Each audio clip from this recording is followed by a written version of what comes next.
శుభోదయం. సో ఇవాళ ఒక ఇంట్రెస్టింగ్ విషయం మీతో షేర్ చేసుకోవాలని రావడం జరిగింది. కాసేపట్లో మహబూబ్ నగర్ పర్యటన ఉంది మాది. సో అంతకంటే ముందు భారతదేశంలో అత్యున్నత అధికారులు ఎవరంటే ఐఏఎస్, ఐపీఎస్, ఈ క్యాడర్కి సంబంధించి అధికారులు, సివిల్ సర్వీస్ పనిచేసేటువంటి హోదాలో పనిచేస్తున్నటువంటి అధికారులు. సో అటువంటి అధికారులకు సంబంధించి కొన్ని ఇంట్రెస్టింగ్ విషయాలు మీ ముందుకు తెస్తా. ఐఏఎస్, ఐపీఎస్లో బీసీలకు ఎలా అన్యాయం జరుగుతూ ఉంది, బీసీలకు ఎలా అన్యాయం జరుగుతూ ఉంది అనేది మనం కొన్ని విషయాలు చూసుకోవాలి. ఇది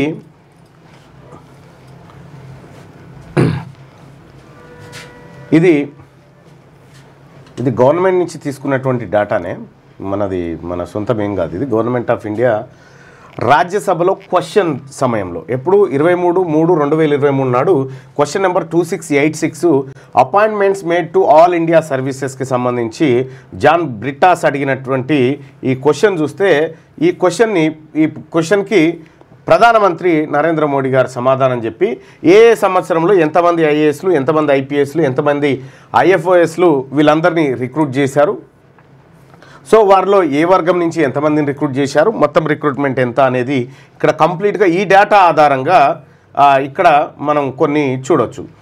ఇప్పుడు దీంట్లో 2018 నుంచి 2022 వరకు జరిగినటువంటి నియామకాలు, ఇప్పుడు జరిగిన నియామకాల్లో ఇంకా మళ్ళీ ఈడబ్ల్యూఎస్ కోటా ఉంటుంది, దాని కథ వేరే.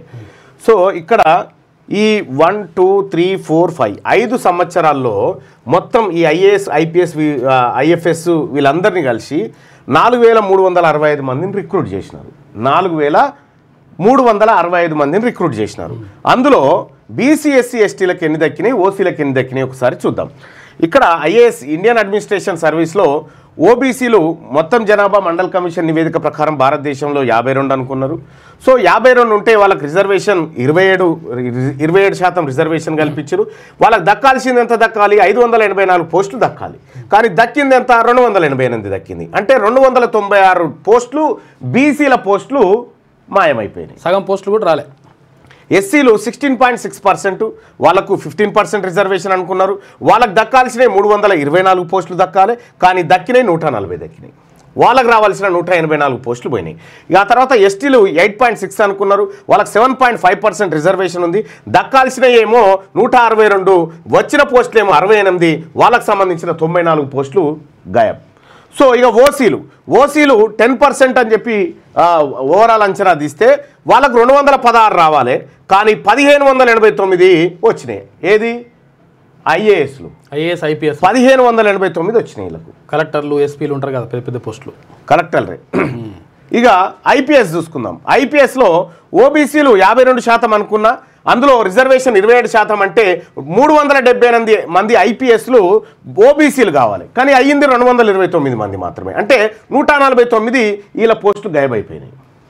ఇక్కడ ఎస్సీలకు సంబంధించి 16.6% జనాభా ఆ రోజు 2011 సెన్సస్ అనుకున్న రిజర్వేషన్ ప్రకారం రావాల్సిన పోస్టులు 15 అయితే 210 రావాలి వీళ్ళకు, కానీ వచ్చినాయి 123. ఇక్కడ ఎస్టీలకు 8.6 జనాభా, సో వీళ్ళకి రిజర్వేషన్ ప్రకారం దక్కాల్సిన ఏంటంటే 7.5, ఇక్కడ 105 రావాలి, వచ్చినాయి 62, 43 తక్కువ. ఈ ఓసీలకు ఎన్ని వచ్చినాయి, వీళ్ళకు 10% లేని వాళ్ళకు 140 రావాలి, కానీ 1124 పోస్టులు వచ్చినాయి. ఇక సేమ్ ఇండియన్ ఫారెస్ట్ సర్వీస్లో కూడా ఇదే.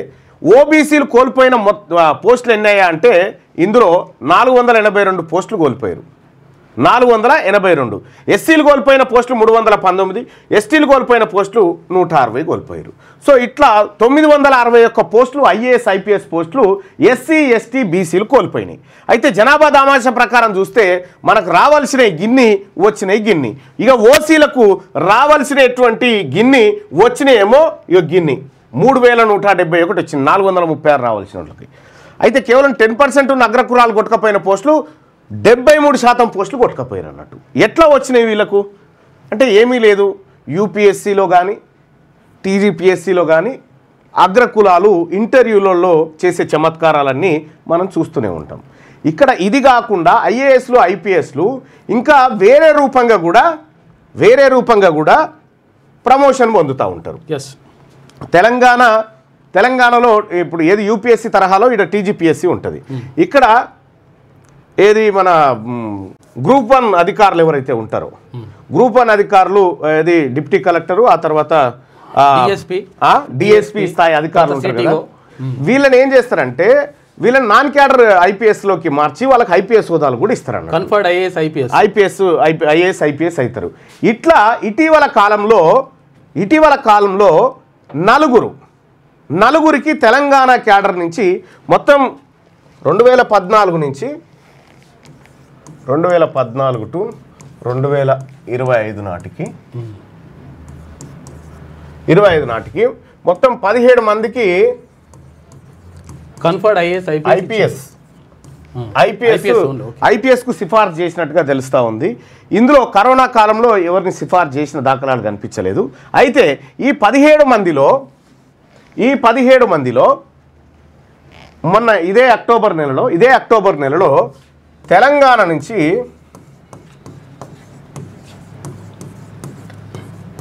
నలుగురు ఎవరు డీసీపీలకు ఐపీఎస్ ప్రమోషన్ ఇచ్చారు. ఐపీఎస్ ప్రమోషన్ ఇవ్వాలని తెలంగాణ ప్రభుత్వం సిఫార్సు చేసింది. ఇది రావాలంటే ఎంత కష్టం అంటే వీళ్ళ మీద కేసులు ఉండకూడదు, వాళ్ళు ఆరోపణలు ఎదుర్కోకూడదు, వాళ్ళ ఏది ప్రవర్తన సరిగా ఉండాలి, ఇవన్నీ ఉండాలి. అయితే ఈ నలుగురిట్లలో డీసీపీ అంటే జిల్లాల నుండి ఎస్పీ అంటారు. ఈ నలుగురిట్లలో ఒకరు సునీత, ఓకే, ఈమె 2007 క్యాడర్, గ్రూప్ 1 క్యాడర్. అయితే వీళ్ళు కాకుండా గుణశేఖర్, ఈయనకు 26 సంవత్సరాల అనుభవం ఉంది, ఈమెకు 20 సంవత్సరాలు కూడా లేదు. ఆ తర్వాత శ్రీనివాస్, ఈయనకు 26 సంవత్సరాల అనుభవం ఉంటుంది. ఇంకొక ఆయన రావు గారు, ఈయన కూడా సీనియరే. సో ఈయనది ఎందుకు ఆపిరు, మరి ఏం జరుగుతుందో చూద్దాం. కానీ ఈ సునీతకు ఇక్కడ మనం ఈమె గురించి మాట్లాడుకోవాలి. ఎవరు ఈమె సునీత ఎవరంటే రేవంత్ రెడ్డి గారు ఏసీబీ కేసులో అరెస్ట్ అయినటువంటి సందర్భంలో, ఆ విచారణ కొనసాగుతున్న సందర్భంలో ఈమె డిఎస్పీగా పనిచేసినటువంటి మహిళ. ఈమెను డిఎస్పీ ఈ స్థాయి నుంచి ఐపీఎస్ హోదాకు తీసుకురావాలని రేవంత్ రెడ్డి గారు సిఫార్సు చేసిండు. డిఓపిటి క్లియరెన్స్ ఇచ్చింది. ఇప్పుడు ఈమె సునీత ఐపీఎస్. ఇంకా ఇన్డెప్త్గా చెప్పాలంటే సునీతారెడ్డి ఐపీఎస్. అంటే రేవంత్ రెడ్డి గారు ఏసీబీ కేసులు కథ కార్ఖానా ఏమున్నా కూడా అధికారులు ఏ విధంగా సహకరిస్తూ ఉన్నారో వాళ్లకు మనం అర్థం చేసుకోవచ్చు.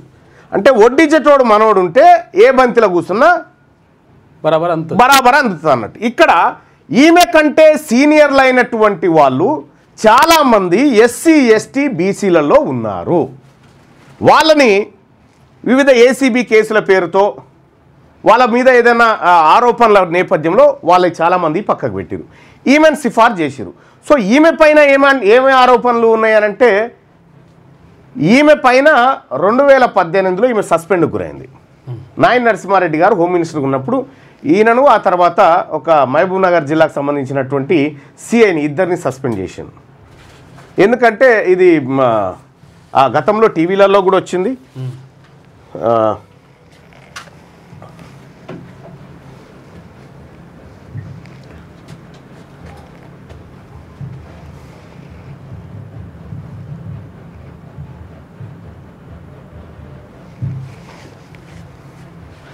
ప్రముఖ రోడ్డున పడ్డ కాకీలు అని వచ్చింది కదా, ఇగో ఈ సిఐని ఒక మహిళ చెప్తూని కొడతా ఉంది. సునీత భర్త సంచలన వ్యాఖ్యలు మనం ఇక్కడ చూడొచ్చు. సో నక్కిన లేడీ కాకి, ఆ తర్వాత ఇవన్నీ మనం చూస్తూ ఉన్నాం ఏం జరిగిందనేది. సరే, అది ఆమె ఆమె పైన వ్యక్తిగత ఏది కాకీల పరుగు తీసింది, సో తన జూనియర్తో కలిసి జీవించాలనుకుందో, సరే ఏం చేయాలనుకుందో ఆమె వ్యక్తిగతమైనటువంటి అంశం. సో అది కాస్త బయటపడి వాళ్ళ భర్త రెడ్ హ్యాండెడ్గా పట్టుకోవడంతో వాళ్ళ భర్త సడన్గా సూసైడ్ చేసుకొని చచ్చిపోయాడు. సో ఈ అన్ని ఆరోపణలు ఆమె మీద ఉన్నాయి. ఆమె మీద ఉన్నటువంటి నేపథ్యంలో ఆమె మీద ఇన్ని ఆరోపణలు ఉన్నా కూడా ఆమె మాత్రం ఐపీఎస్ హోదాను పొందింది. ఇదే బీసీ ఎస్సీ ఎస్టీలలో ఏ చిన్న హోదా దక్కల ఐపీఎస్ రాలేదు ఉన్నా కూడా రాలే. చిన్న చిన్న ఏమంటారు నవీన్? రైట్. అయితే 2007లో ఈమెకి ఉద్యోగం వచ్చింది. ఆ ఉద్యోగం వచ్చిన సమయంలో నల్గొండ జిల్లాలోని ఒక మంత్రి నేతృత్వంలో ఈమెకు జాబ్ రావడం జరిగింది. సరే అది వేరే అంశం. కానీ ఇక్కడ రెడ్లు ప్రమోషన్లు పొందే కాడ వాళ్ళ మీద ఏ ఆరోపణ, ఈమె మియాపూర్ ల్యాండ్ స్కామ్ కేసు విచారణలో అధికారిగా ఉంది, ఏసీబీ డిఎస్పీగా ఉంది, రేవంత్ రెడ్డి ఏసీబీ కేసు పట్టుబడిన నోటుకోటు కేసులో విచారణ అధికారిగా తర్వాత కూడా కొంతకాలం పాటు కొనసాగింది. సో అటువంటి మహిళకు ఇవాళ ఐపీఎస్ హోదాను కల్పిస్తూ డిఓపిటీలో నిర్ణయం జరిగింది, రిలీజ్ కూడా చేసి ఇప్పుడు ఆమె సునీతారెడ్డి ఐపీఎస్ అయింది. మరి వీళ్ళు 1996, 97 ఈ బ్యాచ్ వాళ్ళకి ప్రమోషన్ రావడానికి 20-30 ఏళ్ళు ఎందుకు పడతా ఉంది? ఈ అగ్రవర్ణాలకు ఎందుకు తొందరగా ప్రమోషన్లు వచ్చి ఐపీఎస్లు అవుతా ఉన్నారు? మరి బీసీ ఎస్సీ ఎస్టీ మాకు సంబంధించిన మా వర్గాల అధికారులకు ఎందుకు ఆ ప్రమోషన్లు దొరకలేవు? ఎందుకు మంచి పోస్టింగ్లు దొరకలేవు? ఇక్కడ జిహెచ్ఎంసీ పరిధి ఉంది కదా, జిహెచ్ఎంసీ ఇంకో పేజ్ తీసుకుంటా. జిహెచ్ఎంసీ పరిధిలో కొన్ని జిల్లాలు వస్తాయి. మనం ఆ జిల్లాలను చూడాలి. ఒకటి హైదరాబాద్, ఆ తర్వాత మేడ్చల్, రెండోది సంగారెడ్డి, తర్వాత మేడ్చల్, వికారాబాద్, రంగారెడ్డి, తర్వాత యాదాద్రి. ఇవి ఉన్నాయి కదా. ఇక్కడ ఈ ప్రైమ్ ఏరియాస్ అంటారు వీటిని. వికారాబాద్ దూరం అవుతుంది కానీ ఇవి ప్రైమ్ ఏరియాస్ అంటారు. ఈ ప్రైమ్ ఏరియాస్లో మీరు ఒక్కసారి ఇక్కడ గూగుల్లో ఉన్నటువంటి మిత్రులు, ఈ లైవ్ సరౌండింగ్ ఉంటుంది, లైవ్ చూస్తున్నటువంటి మిత్రులు ఇక్కడ ఎవరు హైదరాబాద్ అడిషనల్ కలెక్టర్ రెవెన్యూ ఎవరో చూడండి. హైదరాబాద్ అడిషనల్ కలెక్టర్ రెవెన్యూ చూడు.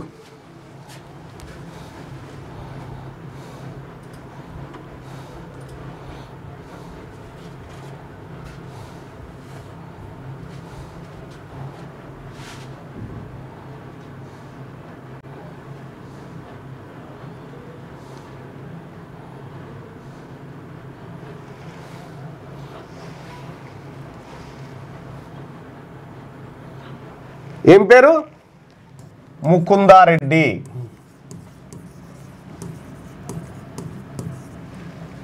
రెవెన్యూ అంటే ల్యాండ్స్ అన్నీ వీళ్ళ కంట్రోల్లోనే. తర్వాత సంగారెడ్డి చూడండి,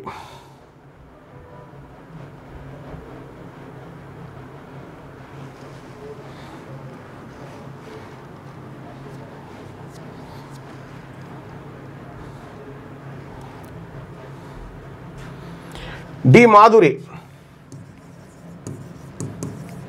ఈమె ఓసీఏ, మళ్ళీ ఏమో అనుకున్నారు. తర్వాత మేడ్చల్,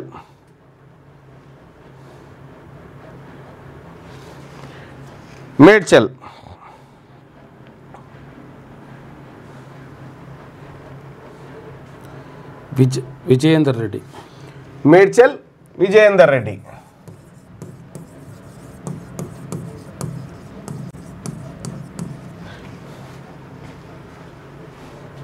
తర్వాత రంగారెడ్డి కూడా రెడ్డి ఉంది.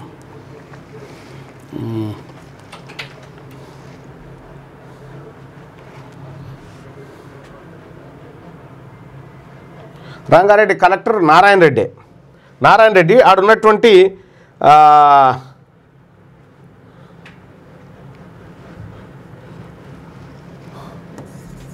నారాయణ రెడ్డి. అక్కడ ఉన్నటువంటి అడిషనల్ కలెక్టర్ రెవెన్యూను ఏసీబీ అధికారులు పట్టుకున్నారు. ఆయన పేరేంది? భూపాల్ రెడ్డి. భూపాల్ రెడ్డి. భూపాల్ రెడ్డి ప్లేస్లో ఇంకొక ఆయన వచ్చింది, రెడ్డి వచ్చింది. తర్వాత యాదాద్రి భువనగిరికి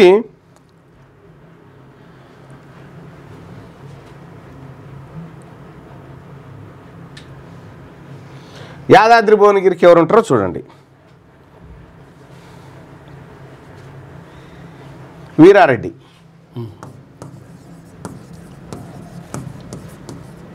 అంటే ఎక్కడైతే ప్రైమేరియా ల్యాండ్స్ ఇవన్నీ ఉంటాయో అక్కడ వాళ్ళ మనుషులను పెడతారన్నట్టు. ఈ వాళ్ళ ప్రభుత్వమే కాబట్టి వాళ్ళని పెట్టి వాళ్ళతోని దందాలు చేస్తూ ఉంటుంది. ఇక్కడ ప్రమోషన్ల విషయమే కాదు, పోస్టింగ్లో కూడా ఎస్సీ ఎస్టీ బీసీలకు అన్యాయం జరుగుతూ ఉంది తీవ్రంగా. అందుకోసమే ఈ అరాచకం పోవాలంటే ఇక్కడ బీసీ వాళ్ళకి ఇయ్యరు. బీసీ వాళ్ళకి అసలు నువ్వు అడిషనల్ కలెక్టర్ కాదు కదా, ఆ టెగ్గల కూడా రానియరు. నీకు లెక్కలే తెలియనియరు ఎక్కడ కూడా. చాలా జాగ్రత్తగా చేస్తారన్నట్టు. ఈ రకంగా ఈ హైదరాబాద్ జిహెచ్ఎంసీ పరిధిలో ఉన్నటువంటి అన్ని అడిషనల్ కలెక్టర్లు ఓన్లీ ఓసీలే. రెవెన్యూ ఇక ఉత్తుదానికి ఉత్తుత్తోళ్ళు ఉంటారు అనుకో. అంటే వీళ్ళ కోసం కాదు, ఆ పైన ఉన్నటువంటి అగ్రవర్ణాల ప్రభుత్వాలు ఏవైతే ఉన్నాయో వీళ్ళు కలిపి దోపిడీ చేయడానికి చేసేటువంటి ప్రక్రియ ఇదంతా. ఎందుకు మా బీసీలలో ఒక్క అడిషనల్ కలెక్టర్ కూడా ఈ పోస్టులకు పనికిరాడా? ఒక్క అడిషనల్ కలెక్టర్ కూడా ఈ రెవెన్యూని చూడలేడా? ఒక్క ఎస్టీ అధికారి కూడా చూడలేడా? ఒక ఎస్సీ అధికారి కూడా చూడలేదు. వీళ్ళే ఎందుకు చూడగలుగుతారు? వీళ్ళే ఎంత తెలివి కల్లోలేరు? మిగతా వాళ్ళంతా పనికిరారా? నీకు ఎస్సీ ఎస్టీలకు కూడా రిజర్వేషన్లు ఉన్నాయి ప్రమోషన్లో. ఆ రిజర్వేషన్ల ప్రమోషన్లు ఇచ్చే కాడ కూడా వీళ్ళు ఏం చేసారు ఎరికేనా? ఎంత దారుణం అంటే వాళ్ళ కరెక్ట్ ప్రమోషన్ వచ్చే టైంకి వాళ్ళ మీద ఆరోపణ ఒక కేసు అవుతుంది, వాళ్ళు ఇడబడి ఉంటారు. కథం వీళ్ళని ముంగడ తీసుకొని పోతారు రెడ్లని. ఇక్కడ వరంగల్ కోర్టులో ఒక జిల్లా judge BC judge, top judge, ఆయన హైకోర్టు జడ్జి కావాల్సినటువంటి ఆయన ఇంకా కొద్ది రోజులు అయితే హైకోర్టు జడ్జి అవుతాడు అనగా ఆయనను ఏసీబీ కేసులు ఇరికిచ్చి ఆయన ఎన్నుకున్న రెడ్డి ఆమెను తీసుకుపోయి అటు వేసిరు అన్నట్టు. అవి ఈ రకంగా జరుగుతూ ఉంది. నేను అందుకోసమే ఉద్యోగస్తులారా, బీసీ ఉద్యోగస్తులారా, మీరు మేల్కోకపోతే, ఎందుకంటే ఈ అగ్రవర్ణాలు ఎంతసేపు మిమ్మల్ని డిమోరలైజ్ చేస్తూ ఉంటాయి అన్నట్టు. మీరు డిమోరలైజ్ కావాల్సినటువంటి పని లేదు.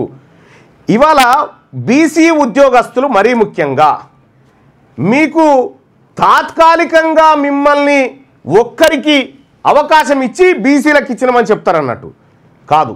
బీసీ ఉద్యోగస్తులారా, మనకు ఐఏఎస్ ఐపీఎస్ ఆ తర్వాత ఇతర ఉద్యోగాలలో జరుగుతున్నటువంటి మోసాలు అన్నీ కావు.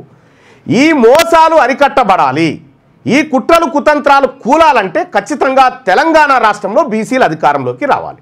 ఇది ఏకైక మార్గం, ఇంతకు మించిన మార్గం ఇంకొకటి లేదు. ఇక్కడ రేవంత్ రెడ్డి గారి హయాంలో ఏసీబీ కేసులో విచారణ అధికారిగా ఉన్నటువంటి వాళ్లకు నిజంగా రేవంత్ రెడ్డి గారు ఏం చేయాలి? అమ్మ ఆ రోజు నా మీద తప్పుడు ఆరోపణలు పెట్టామని ఆయన పక్కకు పెట్టాలి. కానీ పక్కకు పెట్టకపోగా ఆమె సస్పెండ్ అయిన మహిళను తీసుకొచ్చి ఆమె రెడ్డి సామాజిక వర్గం అని చెప్పి ఆమెకు ఐపీఎస్ హోదా తీసుకొచ్చారు. మరి కింద ఉన్నటువంటి ఎస్సీ ఎస్టీ బీసీ సీనియర్ అధికారులకు మాత్రం ఎందుకు దక్కలేవు ఈ హోదాలు? అంటే వాళ్ళ తరఫున మాట్లాడేటోడు లేడు, వాళ్ళ తరఫున సిఫార్సు చేసేటోడు లేడు, వాళ్ళ తరఫున కొట్లాడేటోడు లేడు. కాబట్టి మేము ఇవ్వమనుకుంటారు. కానీ ఇప్పుడు మేమున్నాం, మా బీసీ అధికారుల పక్షాన మేమున్నాం, మా బీసీ ఉద్యోగస్తుల పక్షాన మేము నిలబడ్డాం. మేము చేసే మోసాన్ని ఖచ్చితంగా ఎండగడతాం.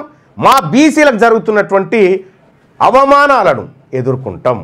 ఖచ్చితంగా దాన్ని ఎదుర్కొని మా బీసీలకు దక్కాల్సిన వాటాను, మా ఎస్టీ సోదరులకు దక్కాల్సినటువంటి వాటాలను బరాబర్ తీసుకుంటాం. ఈ రకంగా మోసం చేస్తూ ఉన్నాయి ఈ ప్రభుత్వాలు. అంటే ఇప్పుడు టీఆర్ఎస్లో మీరు గుర్తుపెట్టుకోండి, జూబ్లీహిల్స్ ఎన్నికల్లో ఏం జరుగుతుందో చెప్తా. ఒక్కటే మాట,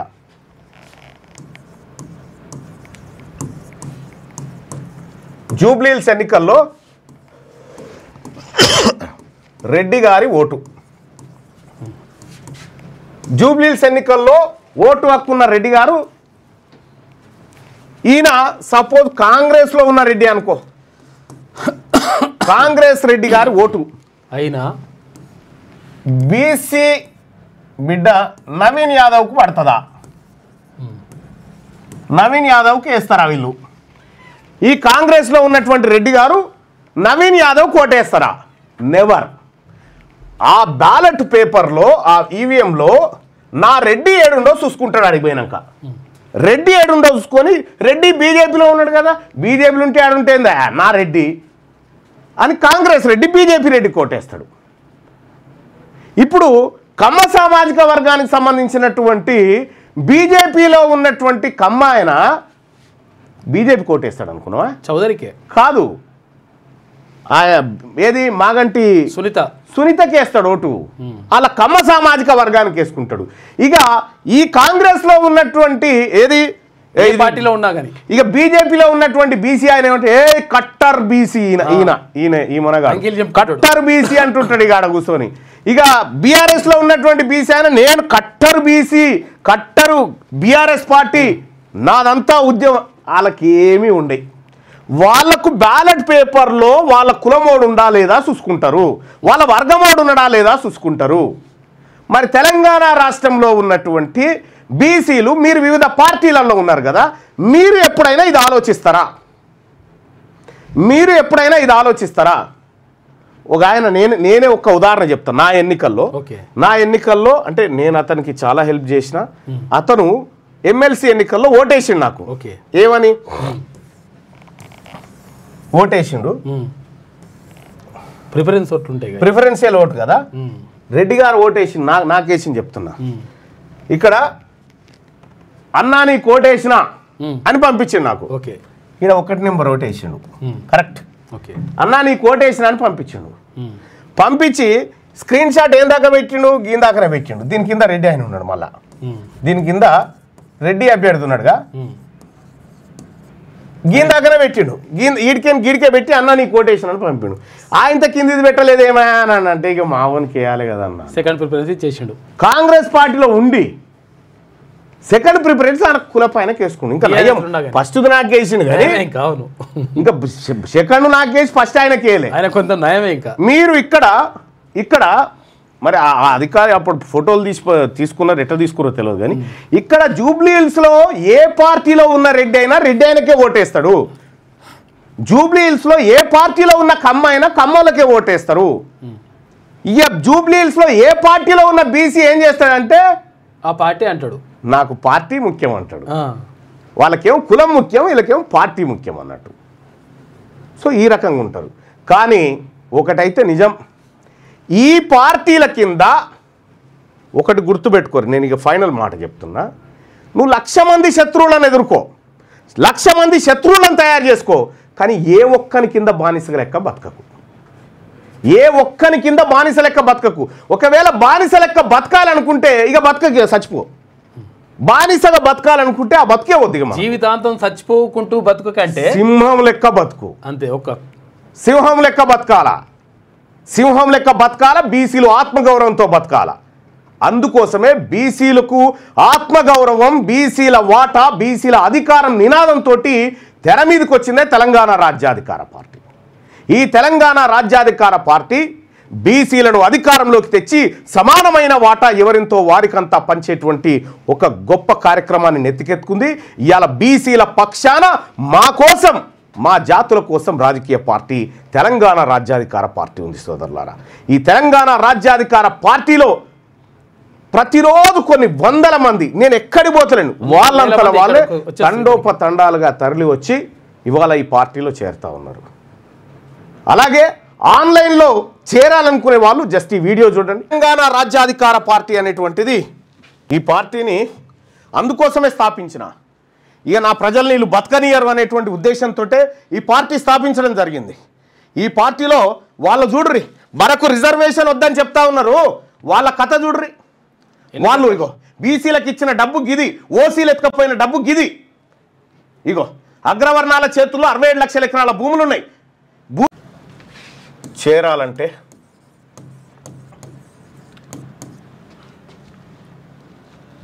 986666524314 ఈ నెంబర్కు వాట్సాప్లో మిస్డ్ కాల్ ఇవ్వండి. మామూలు కాల్లో కాకుండా వాట్సాప్లో ఇవ్వండి మిస్డ్ కాల్. మిస్ కాల్ ఇవ్వండి. లింక్ వస్తుంది మీకు. ఆ లింక్ వచ్చిన తర్వాత ఆ లింక్ ఓపెన్ చేసి వాట్సాప్లో మిస్ కాల్ ఇవ్వండి ఈ నెంబర్కి. మీరు మీరు మీరు మీరు మిస్ కాల్ ఇవ్వగానే మీకు ఒక లింక్ వస్తుంది. ఆ లింక్ పైన క్లిక్ చేసి మీరు దాంట్లో మన ఇందులో జాయిన్ కావచ్చు. తెలంగాణ రాజ్యాధికార పార్టీలో వెంటనే జాయిన్ కావచ్చు. ఆ లింక్ ద్వారా మీరు ఎంటర్ అయితే చేరాలంటే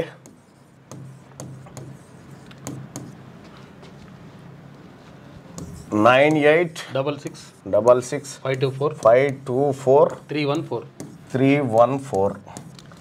ఈ నెంబర్కు వాట్సాప్లో మిస్డ్ కాల్ ఇవ్వండి.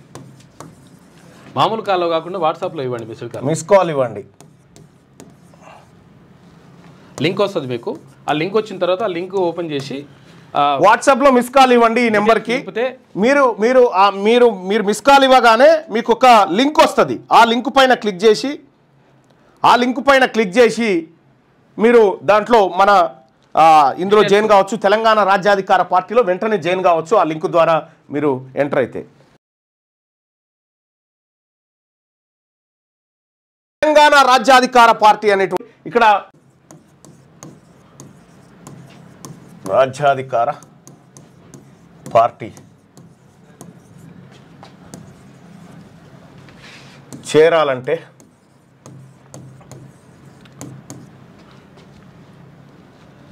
986654 ఈ నెంబర్కు వాట్సాప్లో మిస్డ్ కాల్ ఇవ్వండి. మామూలు కాల్లో కాకుండా వాట్సాప్లో ఇవ్వండి మిస్డ్ కాల్. మిస్ కాల్ ఇవ్వండి. లింక్ వస్తుంది మీకు. ఆ లింక్ వచ్చిన తర్వాత ఆ లింక్ ఓపెన్ చేసి వాట్సాప్లో మిస్ కాల్ ఇవ్వండి ఈ నెంబర్కి. మీరు మీరు మీరు మీరు మిస్ కాల్ ఇవ్వగానే మీకు ఒక లింక్ వస్తుంది. ఆ లింక్ పైన క్లిక్ చేసి మీరు దాంట్లో మన ఇందులో జాయిన్ కావచ్చు. తెలంగాణ రాజ్యాధికార పార్టీలో వెంటనే జాయిన్ కావచ్చు. ఆ లింక్ ద్వారా మీరు ఎంటర్ అయితే తెలంగాణ రాజ్యాధికార పార్టీ అనేటువంటిది ఈ పార్టీని అందుకోసమే స్థాపించిన. ఇక నా ప్రజల్ని వీళ్ళు బతకనియరు అనేటువంటి ఉద్దేశంతో ఈ పార్టీ స్థాపించడం జరిగింది. ఈ పార్టీలో వాళ్ళు చూడ్రి మనకు రిజర్వేషన్ వద్దని చెప్తా ఉన్నారు. వాళ్ళ కథ చూడ్రి. వాళ్ళు ఇగో బీసీలకు ఇచ్చిన డబ్బు గిది, ఓసీలు ఎత్తుకపోయిన డబ్బు గిది. ఇగో అగ్రవర్ణాల చేతుల్లో 67 లక్షల ఎకరాల భూములు ఉన్నాయి. భూమి లేని బీసీలు 75 లక్షల మంది ఉన్నారు.